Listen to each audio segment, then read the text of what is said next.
Dalton atomic theory सबसे पहले की थ्योरी थी जो ये बताती थी कि किसी भी एलिमेंट में जो सबसे छोटा पार्टिकल होता है उसे हम लोग एटम बोलते हैं। अलग अलग एलिमेंट की बात करेंगे तो उसमें अलग अलग शेप के, साइज के एटम पाए जाते हैं। जैसे अगर मैं आयरन बोलूं तो उसके अलग टाइप के पार्टिकल्स रहेंगे, लेकिन अगर वही मैं कॉपर बोलूं तो उसके अलग रहेंगे। और ये जो पार्टिकल होते हैं ये सेम होते हैं उसी एलिमेंट के अंदर। मतलब मैं दुनिया में कहीं पर भी जाऊं और आयरन का पीस उठाऊं, उसके जो एटम रहेंगे वो सेम रहेंगे। उसी तरीके से मैं कहीं पर भी जाऊं, कॉपर के पार्टिकल्स निकालूं, एटम निकालूं, तो वो सेम रहेंगे। जब कभी भी कोई केमिकल रिएक्शन होता है तो ये जो पार्टिकल्स होते हैं, आई मीन टू से कि जो एटम होते हैं उन्हीं का एक्सचेंज होता है। ठीक है। एंड ये जो पार्टिकल होते हैं ना, एटम्स, दे आर इंडिविजिबल। ये शुरुआती दौर में डेल्टन ने अपनी थ्योरी में लिखा था। तो एक छोटा छोटा इसका लिख लेते हैं कि डेल्टन ने एक्चुअली क्या क्या बोला कि एटम जो होते हैं they have atoms are identical in shape, mass and properties. किसकी बात हो रही है? एटम की बात हो रही है। ठीक है। दूसरा उसने क्या बताया कि different element have different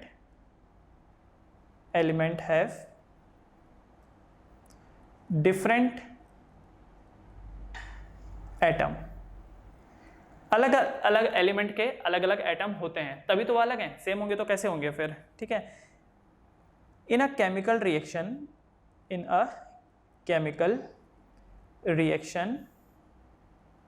only rearrangement of particles take place. Rearrangement of particles takes place. And सबसे बड़ी बात है कि ये जो पार्टिकल होते हैं जिसको एटम कहा जा रहा है, they are indivisible. They are indivisible. अब आज के डेट में तो हमको पता है कि यार एटम को आप फर्दर तोड़ सकते हो इलेक्ट्रॉन, प्रोटॉन एंड न्यूट्रॉन में, लेकिन उस जमाने में ये पता नहीं था।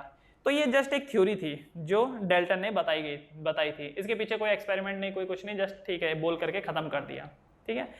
फिर उसके कई टाइम बाद, कई सालों बाद आया जे थॉमसन ने अपना कैथोड रे ट्यूब एक्सपेरिमेंट किया।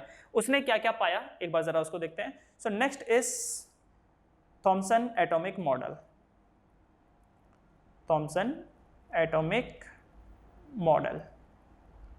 अब देखिए थॉमसन ने जो किया, उसने एक डिस्चार्ज ट्यूब लिया। मतलब क्या होता है ये देखिए, ये एक इस टाइप का एक ट्यूब है। This is a tube.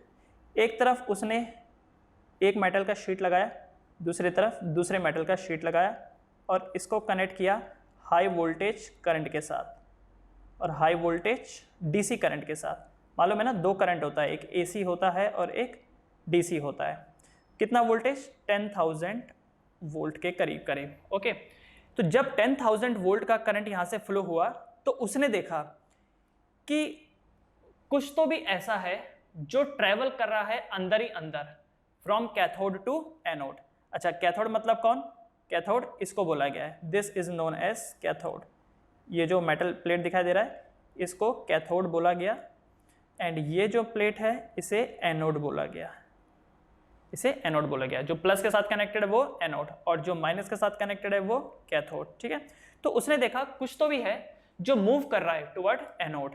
अब क्या चीज है भाई वो? चलो देखते हैं। तो ये देखिए, ये कुछ तो भी है जो मूव कर रहा है टुवर्ड एनोड की साइड। अब पता लगाने के लिए उसने बहुत कुछ एक्सपेरिमेंटेशन किया। सबसे पहले उसने क्या किया कि इस तरफ ना जिंक सल्फाइड की कोटिंग कर दी। ये इस तरफ क्या है? जिंक सल्फाइड की कोटिंग कर दी। अब क्या क्या है जरा एक बार देख लेते हैं एक एक करके जो उसने पाया। पहले इसने पाया कि ये जो रेज जो जा रही हैं नेगेटिव से पॉजिटिव की तरफ, इसको उसने नाम दे दिया कैथोड रे। क्यों? क्योंकि ये कैथोड से निकली थी, इसलिए इसको नाम मिला कैथोड रेस। नाम मिला इनको कैथोड रेस।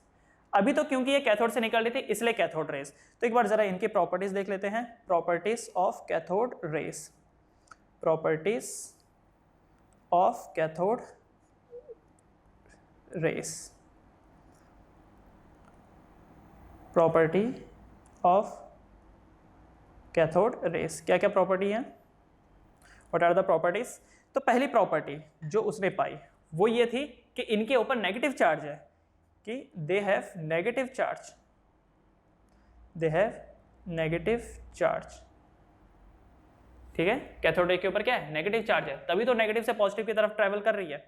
दूसरा, they travel in straight line, they travel in straight line, they travel in straight line, okay, ये सीधी लाइन में मूव कर रहे थे, ऑल राइट। उनके पास काइनेटिक एनर्जी थी, दे possessed kinetic energy. Kinetic energy का मतलब क्या हो गया, हाफ mv², मतलब इनके पास मास है, इनके पास वेलोसिटी है, मूव कर रही है तो ऑब्वियसली वेलोसिटी तो है, पर ये मास पार्टिकल है। अब यहां से एक चीज शुरू हुई, क्या, कि ये जो पार्टिकल जा रहे हैं इनके पास काइनेटिक एनर्जी है, मतलब कि इनके पास मास है, और क्योंकि इनके पास मास है तो ये कहा जा सकता है कि they are made of small particles, they are made of small particles. वैसे जानते कैसे पता चला उसको कि इनके पास काइनेटिक एनर्जी है, उसने ना बीच में एक फैन लगा दिया, उसने बीच में क्या किया कि एक फैन लगा दिया, ये देखिए ये एक फैन है। तो जब उसने एक बीच में फैन लगाया तो देखा कि फैन घूमना शुरू हुआ। अब यार फैन कब घूमेगा, जब उसके ऊपर कोई फोर्स लगाएगा, जब उसके ऊपर कोई वर्क करेगा। कौन वर्क कर रहा होगा, कोई ना कोई तो होगा। तो ऑब्वियसली ये जो पार्टिकल्स हैं इनकी काइनेटिक एनर्जी उसके ऊपर वर्क कर रही थी। उसको समझ में आ गया कि ये जो भी ट्रेवल कर रहे हैं ना, इनका खुद का मास है, वेलोसिटी तो है ही, इनका खुद का मास भी है, मतलब ये मास पार्टिकल है, इसलिए बोल रखा है कि they are made of small particles, बहुत ही छोटे पार्टिकल से बने हुए हैं और उनका खुद का मास है। तो अच्छा, इसको थोड़ा सा मॉडिफाई कर लेते हैं, they are made of small mass particles, mass particles, इनका वजन है, ठीक है। उसके बाद और क्या उसने ऑब्जर्व किया, उसने देखा कि अगर मैं यहां पर एक पॉजिटिव प्लेट को लगा दूं और ऊपर एक नेगेटिव प्लेट को, तो ये जो लाइन सीधा जा रही थी ना, ये डिफ्लेक्ट होना शुरू हो गई। ये जो पहले सीधी जा रही थी अब ये डिफ्लेक्ट होना शुरू हो गई, इस वे में ये डिफ्लेक्ट हो गई, इस वे में ये डिफ्लेक्ट हो गई। तो क्या पता चला फिर कि they are deflected by, they are deflected by positive plate. ये लो, they get deflected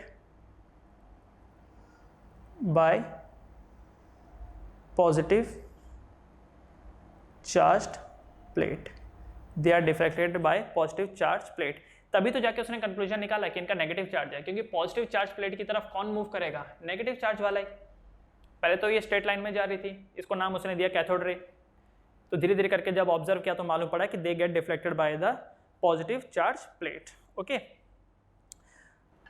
also they get deflected by magnetic field, they get deflected by magnetic field, they get deflected by magnetic field. ये magnetic field से भी deflect हो रहे थे, जैसे आपने यहाँ पर प्लस प्लेट और नेगेटिव प्लेट लगाई, उसकी जगह मैग्नेट लगा दो तो ये मैग्नेटिक फील्ड में भी डिफ्लेक्ट कर रहे थे। And producing and produce fluorescence, fluoro FLUORESCENE,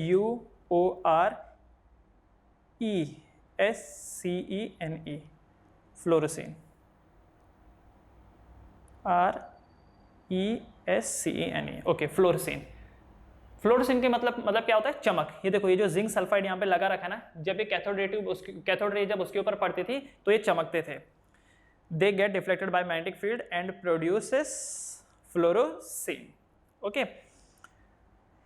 ये जो एक्सपेरिमेंट हुआ इसका कंक्लूजन ये निकला कि जे थॉमसन ने इलेक्ट्रॉन का चार्ज वर्सेस मास का रेशियो निकाला। इसकी बदौलत उसने इलेक्ट्रॉन का चार्ज वर्सेस मास का रेशियो निकाला और ये रेशियो निकला 1.75 इंटू 10⁻11 कूलम पर केजी। किसके द्वारा निकाला गया था ये चार्ज टू मास रेशियो, याद रखिएगा, जे थॉमसन के द्वारा निकाला हुआ था। और इलेक्ट्रॉन का एक्चुअल चार्ज किसने पता किया, तो वो पता लगा by Millikan's oil drop experiment. Millikan का ऑयल ड्रॉप एक्सपेरिमेंट है, उससे एक्चुअली पता चला कि इलेक्ट्रॉन का चार्ज कितना है, जो हम बोलते हैं ना 1.6 इंटू 10⁻⁻19 कूलम, ये मिलिकन के द्वारा पता लगाया गया था। By Millikan oil drop experiment. जबकि ये है E/m, तो चार्ज वर्सेस मास का रेशियो ये किसने पता लगाया? जे थॉमसन ने। ठीक है, आप चाहो तो यहाँ पर लिख सकते हो कि ये जो है ये जे थॉमसन ने इसके बारे में बताया। जबकि चार्ज ऑफ इलेक्ट्रॉन कितना 1.6 into 10 to the power -19 coulomb, ये बताया था, ये आया from Millikan oil drop experiment से ये आया। ठीक है ना? ओके, तो जे थॉमसन ने फिर अपना एक मॉडल दिया। ये सब कहानी कथा होने के बाद जे थॉमसन को लगा कि ओके एटम कुछ ऐसा रहा होगा, कैसा कि एटम एक स्फीयर है एंड ये जो स्फीयर है इसका पॉजिटिव चार्ज है और इसके ऊपर ये नेगेटिव कुछ इस वे में फैले हुए हैं चारों तरफ। जैसे आपने देखा होगा ना वाटरमेलन में बीज कैसे होते हैं, तो वाटरमेलन एक पूरा पॉजिटिव चार्ज है और उसके अंदर छोटे छोटे नेगेटिव बीज हैं। तो ये उसका मॉडल था, जे थॉमसन का इस वे में मॉडल था कि इलेक्ट्रॉन बीच में है और बाकी ये जो स्फीयर है ये पॉजिटिव है, स्फीयर इज पॉजिटिव। इस बंदे ने और भी कई सारी चीजें पता लगाई, क्या? जैसे रेडियस ऑफ एटम, कि एटम का जो रेडियस होता है उसका order 10 to the power -10 metre का होता है। Order is 10 to the power -10 metre. जब क्वांटिटीज बहुत बड़ी होती है ना तो उसमें न्यूमेरिकल वैल्यू मायने नहीं रखती, मायने रखता है तो ऑर्डर। जैसा आप बोलते थे ना mole concept 6.022 into 10 to the power 23, यहाँ पर 10 टू द पावर 23 ज्यादा मैटर करता है। 6.022 से उतना कुछ खास फर्क नहीं पड़ता। आप 6.022 को 6.023 कर दीजिए, 25 कर दीजिए या गायब भी कर दीजिए, सिर्फ 6 रखिए, कुछ खास फर्क नहीं आएगा। क्योंकि बड़ी क्वांटिटीज में या जो क्वांटिटीज बहुत ही छोटी होती हैं उसमें सिर्फ ऑर्डर मैटर करता है, आगे का न्यूमेरिकल वैल्यू नहीं करता। ओके, अच्छा, तो इसने एक तो रेडियस ऑफ एटम पता किया, इसके बाद इसके कुछ अचीवमेंट्स भी थे। जैसे इसने बताया कि जो एटम होता है ना, इसके जो अचीवमेंट है उसमें यह आता है कि एटम्स आर इलेक्ट्रिकली न्यूट्रल, ये इसने बताया, एटम्स आर इलेक्ट्रिकली न्यूट्रल। ठीक है, दूसरा इसने क्या बोला कि जो distribution of electron is equal, distribution of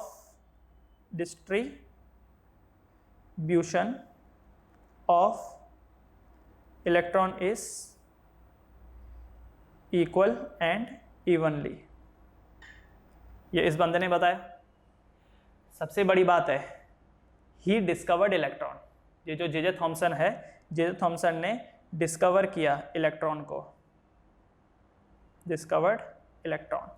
तो ये जो पॉइंट्स हैं ये आप इसमें डाल सकते हैं कि जे थॉमसन ने सबसे पहले रेडियस ऑफ एटम पता किया कि 10 टू द पावर -10 मीटर के ऑर्डर का होता है।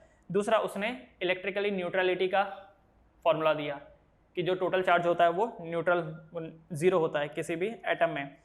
उसके बाद जो इलेक्ट्रॉन है वो पूरी तरीके से इवनली डिस्ट्रीब्यूटेड है। एंड डिस्कवरी ऑफ इलेक्ट्रॉन, ठीक है, ही डिस्कवर्ड द इलेक्ट्रॉन। तो ये कुछ अचीवमेंट थे जे थॉमसन के। लेकिन फिर बाद में वही बात हुई कि जे थॉमसन के बाद जो बंदा आया रदरफोर्ड, उसके कुछ सवाल थे, उसका जवाब नहीं दे पाया बंदा जे थॉमसन। और रदरफोर्ड ने क्या सवाल पूछा, उस वक्त रदरफोर्ड ने एक एक्सपेरिमेंट किया, गोल्ड फॉयल एक्सपेरिमेंट। उससे उसको कुछ ऑब्जर्वेशंस मिली। तो जब उस ऑब्जर्वेशन को उसने इसको पूछा जे थॉमसन को, तो वो बता नहीं पाया। तो ये कुछ उसके लिमिटेशंस हो गए। देखो, जे थॉमसन के लिमिटेशन अगर आपको जानना है ना, तो उसके अगले वाले ने क्या पता लगाया, उसके अचीवमेंट को इसका लिमिटेशन बना दो। रदरफोर्ड का क्या लिमिटेशन है, तो उसके बाद वाला कौन, बोर। तो बोर ने जो अचीव किया वो इसकी लिमिटेशंस बना दो। इसमें में आप काम कर सकते हो। तो दूसरा मॉडल लेते हैं फिर, Rutherford atomic model. Rutherford atomic model, Rutherford atomic model. अब रदरफोर्ड तो यार बहुत अमीर आदमी था, तो उसके पास एक्सपेरिमेंटेशन के लिए काफ़ी पैसा था, रिसोर्सेज थे। तो उसने लगाई, पूरी ताकत लगाई और उसने गोल्ड फॉयल एक्सपेरिमेंट किया। क्या था ये गोल्ड फॉयल एक्सपेरिमेंट? ये देखिए, ये एक लेड का चेम्बर है। इस लेड के चेम्बर में उसने एक रेडियो एक्टिव मटेरियल रख दिया। ठीक है, this is the radio active material. रास्ते में ये एक स्लिट रखी उसने, this is the slit. Slit मतलब क्या कि ये जो रेज निकलेंगी ना वो यहीं से ही पास करनी चाहिए। This is PB, actually lead होता है पीबी, ठीक है। तो ये लेड की स्लिट बीच में रखी और सामने की तरफ एक गोल्ड फॉयल रखा, this is the gold foil. ये जो है ये एक पतला गोल्ड फॉयल है। एंड उसके बाद यहां पे रखा उसने एक स्क्रीन, ये एक स्क्रीन है। ओके, नाउ यहां से, अच्छा ये जो है ना ये भी लेड का ही बना हुआ है, ये जो चेंबर है ये भी लेड का ही बना हुआ है। और ये जो रखा हुआ है this is a radio active material, this is a radio active material, ये एक रेडियो एक्टिव मटेरियल है, ठीक है। और ये ऐसा रेडियो एक्टिव मटेरियल है जो अल्फा रेज एमिट करता है, जो अल्फा रेज एमिट करता है। ओके, तो ये अल्फा रेज निकली यहाँ से पास करी एंड गोल्ड फॉल पे टकराई, अल्फा रेज निकली एंड गोल्ड फॉल पे टकराई, ठीक है। उसके बाद क्या हुआ, गोल्ड फॉल पे टकराते ही कुछ ऐसी थी, गोल्ड फॉल पे टकराते ही कुछ ऐसी थी जो पास कर गई, कुछ रिफ्लेक्ट हो गई, कुछ पास कर गई, कुछ रिफ्लेक्ट हो गई और कुछ डिफ्लेक्ट हो गई। तो इस तरफ देखा तो कुछ कुछ उसको ऑब्जर्वेशंस मिली, यहाँ पर ऑब्जर्वेशंस मिली। तो क्या क्या ऑब्जर्वेशंस मिली, एक एक की तरफ बढ़ते हैं। सबसे पहली बात है कि मन में सवाल आएगा कि सर ये क्या, ये लेड क्यों ले रखा है यहाँ पर, ये लेड का चेंबर क्यों दे रखा है। लेड का चेंबर बच्चों इसलिए ले रखा है ताकि ये जो रेज है ये एक ही डायरेक्शन में निकले, अदरवाइज ये रेज अगर फैलेंगी तो जो एक्सपेरिमेंट करने वाले हैं उनके ऊपर पड़ेंगे तो उनकी बॉडी पे नेगेटिव इंपैक्ट हो सकता है। तो पर्टिकुलर एक ही डायरेक्शन में जाएं, इसीलिए इसको लेड के डब्बे के अंदर डाल रखा है और इसका एक ही जगह से मुंह खुला है ताकि एक ही डायरेक्शन में निकले। ओके, बाकी जगहों से क्या होता है कि लेड एब्जॉर्ब कर लेता है इन पार्टिकल्स को। एनीवेज, तो क्या क्या इसके ऑब्जर्वेशंस थे, इसके जो ऑब्जर्वेशन है रदरफोर्ड के जो ऑब्जर्वेशंस थे, पहला ऑब्जर्वेशन उसने ये देखा कि 99% जो थे वो पास्ट स्ट्रेट, वो पास किए स्ट्रेट। दूसरा जो उसका ऑब्जर्वेशन था वो ये था कि 1 से लेकर के 9% डिफ्लेक्ट हो गए, डिफ्लेक्ट हो गए आउटवर्ड, मतलब उस तरफ को डिफ्लेक्ट हो गए। और बहुत ही कम ऐसे थे 0.1 से लेकर के 1% के बीच में जो retraced there path, retraced there path, मतलब गए, टकराए और वापस आ गए। 90 to 99% सीधे चले गए, जैसे कि मान लो रास्ते में कोई गोल्ड उनसे टकराया ही नहीं, गोल्ड की फॉइल का उनके ऊपर कोई असर नहीं हुआ, सीधा चले गया। 1 to 9% डिफ्लेक्ट हो गए, थोड़ा सा ऐसा मुड़ गए, डिफ्लेक्ट हो गए। एंड 1% जो थे 0.1 से 1% रिट्रेस देयर ओन पाथ। चाहिए तो मैं इसको थोड़ा जूम करके बनाता हूँ। ये देखिए, ये यहाँ पर है गोल्ड का एक एटम पकड़ लीजिए, ठीक है। तो हुआ यूं कि ये जो पार्टिकल है, ये देखिए, ये जो मतलब ये जो अल्फा पार्टिकल है ये सीधा चला गया पास्ट स्ट्रेट।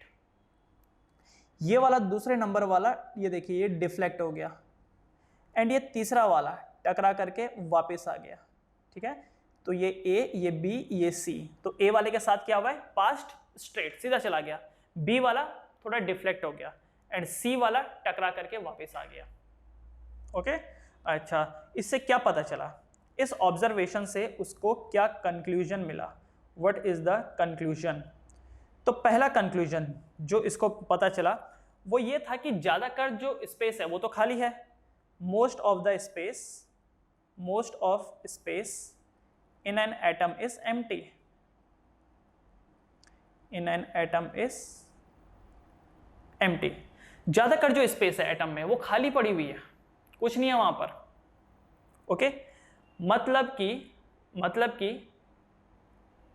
लगभग ये जो एटम का साइज है एंड न्यूक्लियस का साइज, एटम एंड न्यूक्लियस का जो साइज है उसके बीच में जो रेशियो है वो 10 to the power 5 टाइम्स का है। मतलब ये है कि atom is 10 to the 5 times the size of nucleus.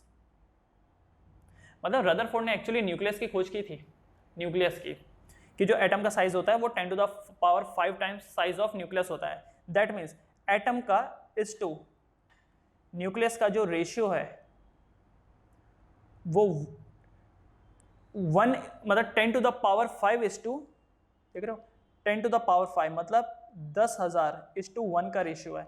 मतलब अगर न्यूक्लियस 1 मीटर का है तो एटम 10,000 मीटर का है। 10,000 मीटर मतलब कितना हो गया, 100 किलोमीटर। अब सोचो अगर न्यूक्लियस 1 मीटर का साइज है तो जो एटम है वो 100 किलोमीटर का साइज रख रहा है। देख रहे हो क्या, एटम 1 मीटर का, इतना बड़ा होता है 1 मीटर, तो एटम का साइज कितना, 100 किलोमीटर। भाई 100 किलोमीटर कितना होता है, मैक्सिमम जगह तो खाली पड़ी हुई है। ओके, तो रदरफोर्ड ने न्यूक्लियस के बारे में बताया, ये पहला कंक्लूजन। दूसरा जो उसको पता चला कि ये जो न्यूक्लियस है ना, nucleus has positive charge. Nucleus has positive charge कैसे पता चला, ये जो अल्फा पार्टिकल हैं, अल्फा पार्टिकल का चार्ज क्या होता है, पॉजिटिव। आप जानते हैं जो अल्फा पार्टिकल हैं, alpha particle, these are the helium nucleus, ये हीलियम के न्यूक्लियस होते हैं। हीलियम न्यूक्लियस का मतलब क्या हो गया, हीलियम 2+ का चार्ज होता है इनके ऊपर। हीलियम के पास 2 प्रोटॉन होते हैं और 2 इलेक्ट्रॉन, 2 इलेक्ट्रॉन को निकाल दो तो जो हीलियम का न्यूक्लियस बचा, हीलियम 2+, यही अल्फा पार्टिकल होता है। तो क्या चार्ज है, पॉजिटिव चार्ज है। तो न्यूक्लियस पक्का पॉजिटिव रहा होगा तभी तो अल्फा पार्टिकल डिफ्लेक्ट हुए हैं उससे। अदरवाइज अगर मान लो हीलियम पे कोई चार्ज नहीं, मतलब ये इस पे न्यूक्लियस पे अगर कोई चार्ज नहीं होता तो अल्फा पार्टिकल ने सीधा चला जाना था, डिफ्लेक्ट थोड़ी होता, डिफ्लेक्ट थोड़ी होता, ये टकराई थोड़ी है। ये देखो ये ऐसा है, ये गोल्ड का न्यूक्लियस है, यहां से अल्फा पार्टिकल आया, छुआ भी नहीं और डिफ्लेक्ट हो गया। भाई अगर छू के डिफ्लेक्ट होता तो हम बोल सकते थे कि टकराया होगा, नहीं टकराया भी नहीं, ऐसा डिफ्लेक्ट हो गया अपने आप, टकराया नहीं। वो क्या पता चलता है कि हुआ क्या होगा यहाँ पर, रिपल्शन। तो अगर रिपल्शन कब, जब अल्फा पार्टिकल अगर पॉजिटिव है तो न्यूक्लियस में भी पॉजिटिव चार्ज होना चाहिए, तब जा करके तो रिपल्शन होगा। तो इससे उसको पता चला कि न्यूक्लियस हैज पॉजिटिव चार्ज। एक और चीज उसको पता चला कि nucleus is rigid, nucleus is rigid, nucleus जो है वो रिजिड है, and have high density, and have high density. मतलब जो न्यूक्लियस है वो रिजिड है। देखो एक होता है फ्लूइड, फ्लूइड तो पता ही होगा फ्लूइड का नेचर कैसा होता है, और रिजिड मतलब ठोस, कड़क। न्यूक्लियस बहुत ज्यादा कड़क है, एक तो पॉजिटिव चार्ज है, ऊपर से वो कड़क है, आसानी से वो टूटने वाला नहीं है, ये उसको पता चला। और एक चीज पता चला कि एटम में एक्चुअली अगर कोई चीज है जिसका वजन मायने रखता है तो वो न्यूक्लियस ही है, वो न्यूक्लियस ही है। आप जानते हैं इलेक्ट्रॉन का, प्रोटॉन का एंड न्यूट्रॉन का मास का रेशियो क्या होता है, मास का रेशियो, इलेक्ट्रॉन का मास अगर 1 है तो प्रोटॉन का 1836 है और न्यूट्रॉन का 1837 है। और ये जो दोनों होते हैं प्रोटॉन एंड न्यूट्रॉन, ये दोनों मिल करके न्यूक्लियस बनाते हैं। तो इन दोनों के सामने, प्रोटॉन और न्यूट्रॉन के सामने इलेक्ट्रॉन की क्या औकात। इसीलिए आप ये बोल सकते हो कि किसी भी एटम में जो वजन है वो न्यूक्लियस का है, तुम न्यूक्लियस उठा लो एटम अपने आप उड़ जाएगा, ठीक है, क्योंकि इलेक्ट्रॉन बहुत ही हल्का होता है। तो उसको ये मालूम पड़ा कि the whole mass of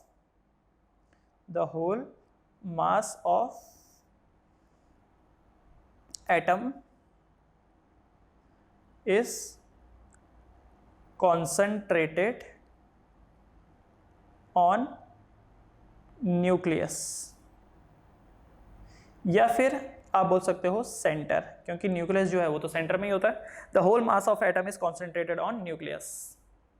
okay, तो फाइंड क्या किया रदरफोर्ड ने, रदरफोर्ड के आप अचीवमेंट क्या बता सकते हो कि इसने न्यूक्लियस नाम का कॉन्सेप्ट दिया। ओके, अब इसकी भी लिमिटेशंस होनी है, जैसे थॉमसन की लिमिटेशंस जो थी वो रदरफोर्ड ने निकाली। मतलब रदरफोर्ड ने सवाल पूछे थे जे थॉमसन को, तो जे थॉमसन नहीं दे पाया, और वो सवाल किस बेसिस पे पूछोगे, अपने ही इस एक्सपेरिमेंट के बेसिस पे पूछे होंगे कि भाई मैंने तो ये जो एक्सपेरिमेंट किया गोल्ड फॉल एक्सपेरिमेंट, इसमें मुझे ये ऑब्जर्वेशन मिली कि 90 to 95%, 99% सीधे चले गए, 1 to 9% डिफ्लेक्ट हो गए, 0.1 से लेके 1% रिट्रेस हो गए, आपके क्या कहना है इस बारे में। तो उसके पास उसका जवाब नहीं था। फिर रदरफोर्ड ने बोला देखो मैं बताता हूँ आपको, तो उसने जाकर के ये कंक्लूजन दिया, ठीक है। तो रदरफोर्ड ने बताया कि न्यूक्लियस ऐसा ऐसा होता है, उसका पॉजिटिव चार्ज होता है। तो इलेक्ट्रॉन कहाँ होते हैं? तो इलेक्ट्रॉन न्यूक्लियस का चक्कर लगा रहे होते हैं। किसने बोला? रदरफोर्ड ने। क्या बोला? कि इलेक्ट्रॉन जो है वो न्यूक्लियस का चक्कर लगा रहे होते हैं। न्यूक्लियस सेंटर में होता है और इलेक्ट्रॉन उसका चक्कर लगा रहे होते हैं, और यहीं से ही प्रॉब्लम शुरू हो गई। रदरफोर्ड ने बोल तो दिया कि इलेक्ट्रॉन जो है वो चक्कर लगा रहे हैं न्यूक्लियस का, लेकिन हर चक्कर लगाती हुई चीज कुछ ना कुछ तो एनर्जी रिलीज करेगी, और रिलीज करेगी तो एक ना एक टाइम बाद न्यूक्लियस के अंदर घुस जाएगी। तो इसका जवाब दीजिए। तो वो इसका जवाब नहीं दे पाया। दूसरा, जब एक इलेक्ट्रॉन एक ऑर्बिट से दूसरे ऑर्बिट में जंप करता है तब वो एनर्जी रिलीज या एब्जॉर्ब करता है। ये तो हमको आज की डेट में पता है कि इलेक्ट्रॉन एक ऑर्बिट से दूसरे ऑर्बिट में जंप करता है, लेकिन उस टाइम पे ये सब पता नहीं था। इतना मालूम था कि जो एटम है उसमें वो एटम एनर्जी रिलीज कर रहा है और कभी कभी एब्जॉर्ब भी करता है। क्यों करता है उसका जवाब नहीं था उसके पास। आज की डेट में हमारे पास जवाब है, उस टाइम पे नहीं था। उस टाइम पे बस इतना पता था कि एटम से एनर्जी निकल रही है और एटम एनर्जी अब्जॉर्ब कर रहा है। किस वजह से कर रहा है? I don't know.